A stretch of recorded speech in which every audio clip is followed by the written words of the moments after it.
Contrastes con Mitzi Cordero. Estamos de regreso y nos vamos de lleno a los contrastes. Gracias por seguir con nosotros. Mi invitado de esta tarde, a quien le voy a presentar una serie de entrevistas que hemos realizado, también testimonios de las personas que han sido desplazadas de sus territorios, de sus lugares, en donde han crecido, en donde han estado con su familia y por supuesto también las posturas y opiniones que tengan. Saludo con gusto a Amir Ibrahim, no sé si lo pronuncié bien, secretario de la Organización de Periodistas Desplazados. Amir, ¿cómo estás? Buenas tardes.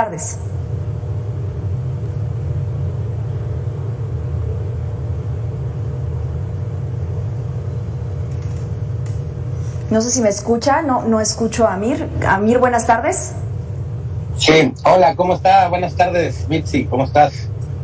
¿Sí me escuchas? Buenas tardes, Amir, bienvenido a este espacio de contrastes. Comentarte, tengo un delay en el audio, por lo tanto tardo un poco en responderte, pero bienvenido. Vamos a estar platicando de este balance de la violencia con estados, con desplazados. Ayer el presidente hacía una mención precisamente de que no son tantas las regiones en donde existe esta condición de personas que han tenido que salir de su lugar por cuestiones de la violencia. Sin embargo, ustedes a través de redes sociales daban una cifra, al menos 3.8 millones de personas en los últimos 3 años y sobre todo en los estados en donde más violencia hay.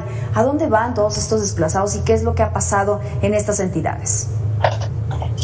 Bueno, el desplazamiento interno forzado es un tema que apenas está visualizando, digámoslo de esta manera. Antes lo tenían como muy escondido en el gobierno pasado, lo tenían muy digamos reservado. Las comunidades pues que han estado sufriendo embates de la violencia delincuencial pues han tenido que dejar sus lugares de origen y trasladarse a otros lugares. Esto no es ajeno al periodismo. Los colegas que pues reportean, digámoslo de esta manera, en zonas difíciles de conflicto, de delincuencia organizado, pues se desplazan a otras ciudades y de hecho esa medida en el mecanismo de protección para periodistas es la medida más fuerte, que se llama la extracción. Y bueno, pues esto es lo que se ha documentado. Aproximadamente nosotros tenemos conocimiento de que en colegas periodistas hay aproximadamente unos 70 colegas desplazados de manera, digamos, legal, que lo ha hecho el gobierno. Y de manera, digamos, la cifra que no se puede, que no tenemos cómo documentarla, pues nosotros tenemos conocimientos más o menos como de unos 200 colegas más que se encuentran desplazados. Claro. A ver, en México no hay una cifra exacta de las personas, de las familias que han sido desplazadas precisamente por esta situación, por lo que está ocurriendo con el crimen organizado. Esto así nos lo da a conocer Alexei Chévez, él es consultor de seguridad y Fuerzas Armadas. Si me permites, Amir, vamos a escucharlo y tú me dices qué opinas. Cuando la población tiene que desplazarse completamente, tiene que dejar sus campos agrícolas, tiene que dejar su ganado, tiene que dejar donde nacieron, donde murieron sus padres o donde viven sus padres, eso sí es terrible porque se mueren literalmente las comunidades. Y las cifras son terribles. Se habla de entre 18,000 y 37,000 desplazados del 2020 para acá. Se hablan de cifras, sin embargo no se tiene una exacta.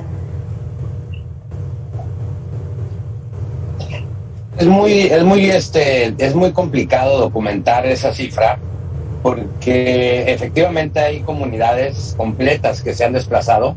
En cuanto en Michoacán, por ejemplo, hay muchas comunidades de desplazamientos completos en donde hay pueblos fantasmas.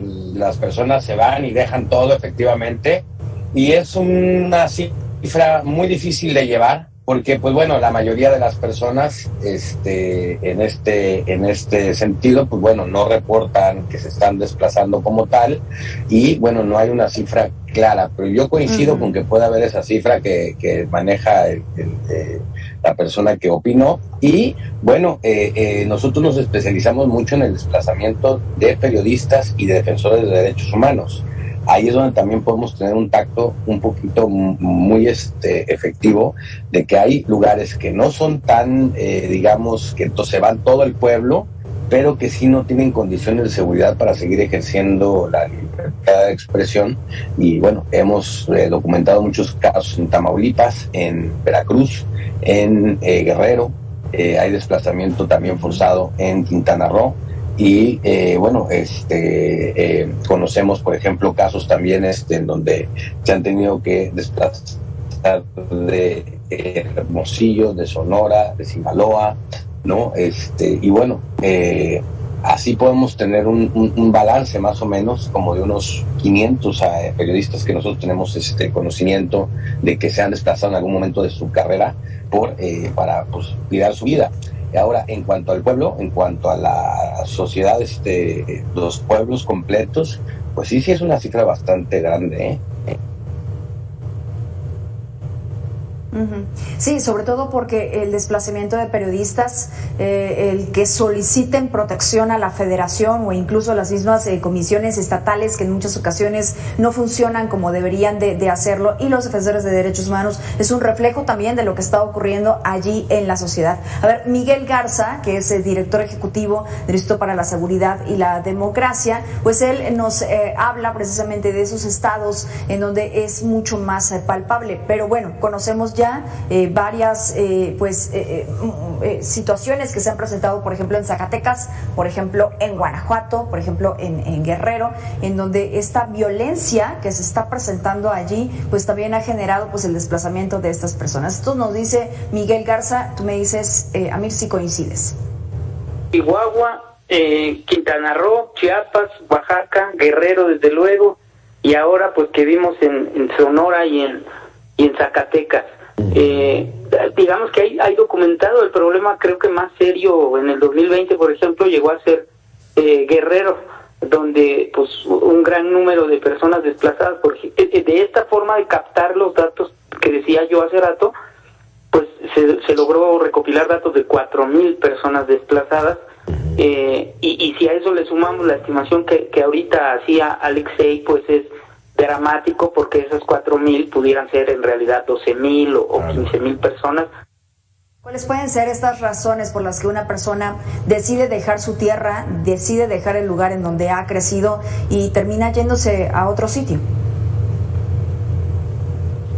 Pues la razón sin duda es que no hay condiciones para poder permanecer en el lugar donde vives, ¿no? Hay muchas comunidades en donde el narcotráfico llega y les dice: dame tus tierras, yo las administro, yo hago tus cosechas, y básicamente pues es un tipo como hasta de esclavitud a los que los someten, y pues bueno, pues no hay condiciones, o los matan y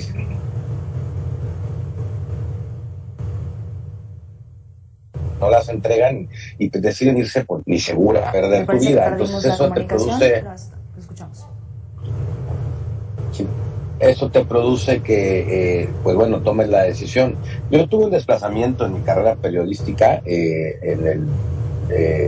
por alguna violencia que sufrí por unos documentos, y es una experiencia pues muy fuerte, porque realmente dejas todo atrás y te tienes que ir a otra ciudad, empezar en una ciudad en donde nadie te conoce, no sabes nada, y pues bueno, sí es una experiencia muy complicada. Sí se está viviendo en México. De hecho, la ONU ya tiene una relatoría especializada en desplazamiento interno forzado, y creo que es un tema demasiado pues delicado en este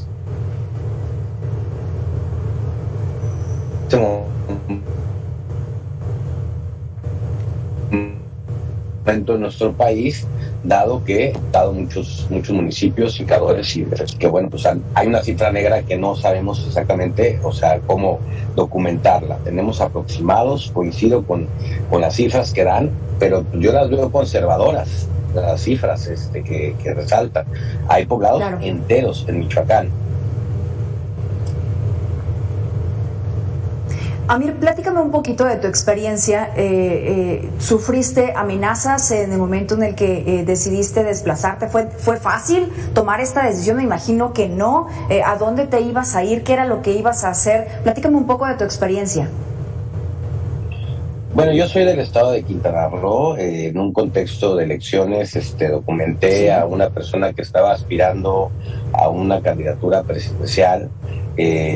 Yo tenía mucha información respecto a esa persona y que pertenecía a grupos empresariales y políticos, digamos, de corrupción comprobada. Y bueno, pues documenté todo y empezamos a trabajar un periodista y yo que se llama Pedro Canché y yo, y nos empezaron a colgar mantas por toda la ciudad. El mecanismo de protección decidió extraernos de la ciudad en donde radicábamos, porque no había condiciones en ese momento para poder pues bueno, garantizar nuestra seguridad. Y pues fue una experiencia terrible, porque pues la verdad es que dejas tu casa. Yo recuerdo cuando regresé por primera vez después de un año y cacho de estar fuera de mi casa, el patio, las hierbas hasta arriba, o sea, una cosa, todo empolvado, o sea, toda la vida te la arrancan, pues es la realidad, te arrancan la vida y tienes que ir a hacer tu vida otra vez desde el principio en una nueva zona. Afortunadamente, en mi caso, pues yo pude regresar a mi zona y ya mi riesgo es menor, pero pues el momento fue muy crítico, la decisión fue muy difícil porque, bueno, pues tienes que salir con familia, tienes que salir con lo que puedas y, bueno, y irte a otra ciudad. Yo me fui a la Ciudad de México con el mecanismo de protección y, bueno, en ese caso, pues la verdad es que pues fue muy difícil ese año, ¿no? Yo salí con mi mujer con un niño de un año y mi mujer embarazada, ¿no? Y bueno, pues fue muy complicado, pues todo el proceso, ¿no? De entrada, pues bueno, pues yo tuve el apoyo del mecanismo, pero lo más difícil en este tema es cuando no tienes el apoyo de algo para poder salir, porque los recursos que necesitas, volver a iniciar, volver a enganchar, o sea, es muy difícil. Afortunadamente, pues el programa de protección a periodistas, pues bueno, cuando ingresas, cuando te hacen una extracción, cubren todos esos gastos de primera instancia y bueno, pues eso te permite tener condiciones como para poder tomar decisiones un poco más libres, porque no tienes esta restricción de lo económico para poderlo hacer, pues. Exacto, fue un caso en específico que sí funcionó adecuadamente el programa, pero todas estas cientos de familias que están en medio de esta situación, ¿cómo se les está ayudando? ¿Cómo se les está apoyando? Déjame ir a este testimonio que es de don Armando. Él, antes de exiliarse, pues para empezar, fue secuestrado por un grupo armado, junto con 20 de sus vecinos, 2 de ellos incluso fueron asesinados. Vamos a escucharlo. Pues hubo muerte. Y nosotros pues tuvimos miedo y pues fue la causa de salirnos. Yo perdí pues lo que tenía, pues cada quien dice lo que siente, ¿va? Yo perdí 2,000 árboles de aguacate. Tú precisamente que eres de estos periodistas de a pie, Amir, y que se puede documentar lo que señalan estas personas, la mayoría se llevan hombres, muchos de ellos no regresan, no se sabe exactamente dónde están, las familias tienen miedo de denunciar y por eso pues es que deciden irse. Sí, porque aparte no está la condición en la autoridad para poder denunciar, es una denuncia si te pones en más riesgo, entonces pues sí, efectivamente, como lo dijo él, pierdes todo, o sea, se pierde la vida, dejas todo atrás, todo lo que pudiste construir en los años que tuviste en un lugar, pues lo tienes que dejar y es muy complicado hacer eso porque pues piensas en todo lo que has trabajado, en toda tu forma de vida y de repente llegas a otro lugar y no sabes ni qué onda. Yo creo que es importante visualizar esto y que haya medidas adecuadas para poder reintegrar a las familias pues el daño, porque esto es un tema también bien interesante, porque son tantos los desplazados que la reparación del daño pudiera ser un tema muy caro, pues digámoslo de esta manera. Incluso ahorita, pues bueno, no hay reparaciones del daño en muchos de los casos, y la CEA, por ejemplo, quien podría reparar daños de este tipo, pues tampoco tiene esos recursos para reparar tantos daños. Yo creo que debe de parar la violencia en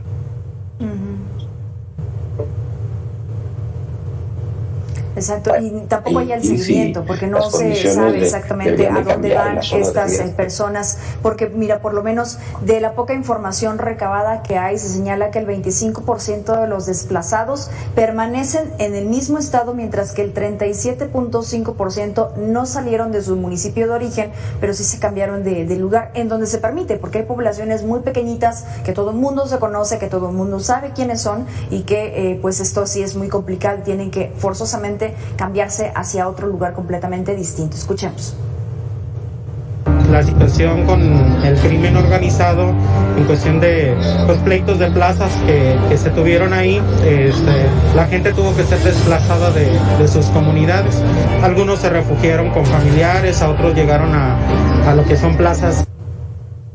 Hablabas hace unos momentos que a pesar de que esta situación no es exclusiva de los últimos 3 años, se ha venido repitiendo de años anteriores, no se daba información, pero actualmente tampoco hay una información clara. ¿Ves un incremento de este tipo de situaciones o se ha mantenido así en los últimos años, en los últimos 10 años que hemos tenido esta guerra con el narcotráfico y entre los grupos criminales? Lo que yo percibo es que esto inicia desde que se dicta una guerra contra el narcotráfico.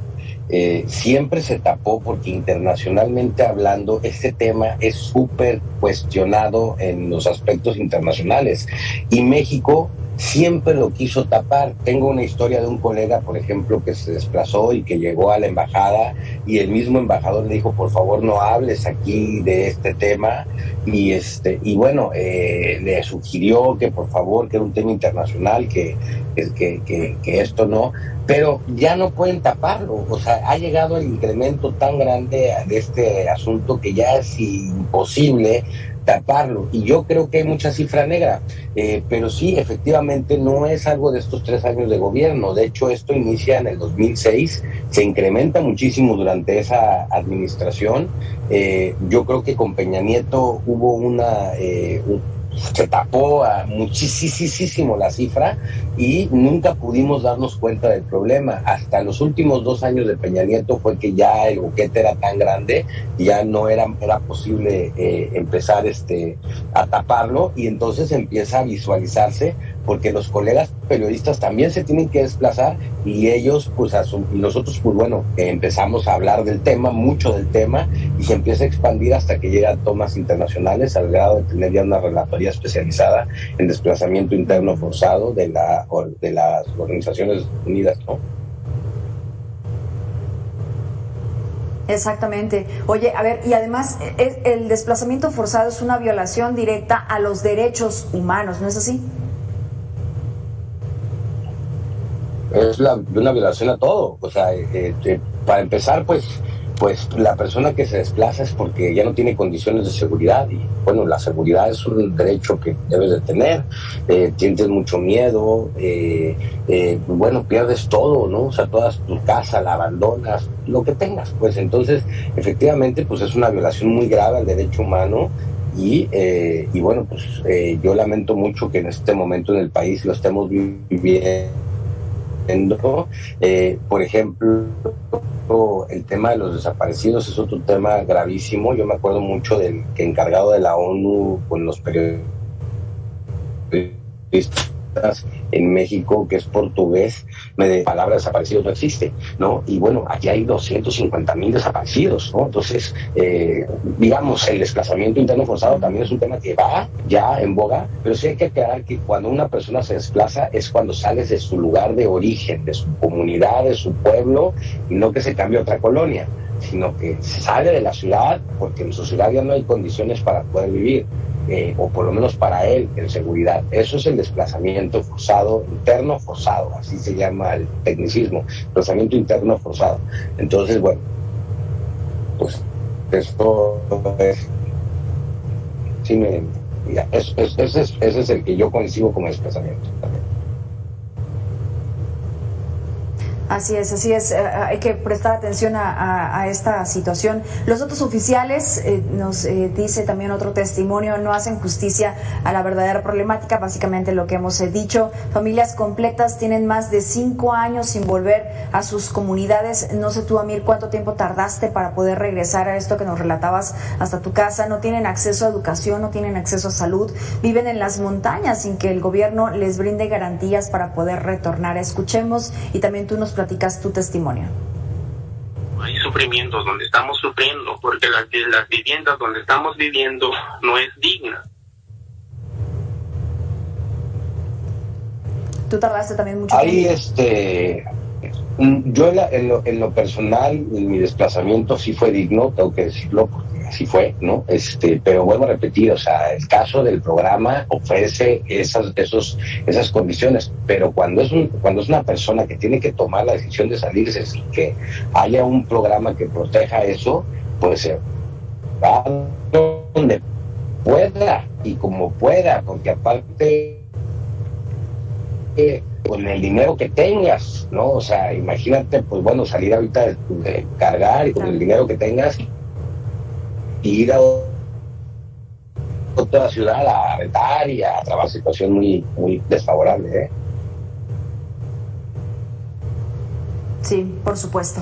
Amir Ibrahim, gracias por estar con nosotros estos minutos con Mega Noticias, secretario de la organización Periodistas Desplazados.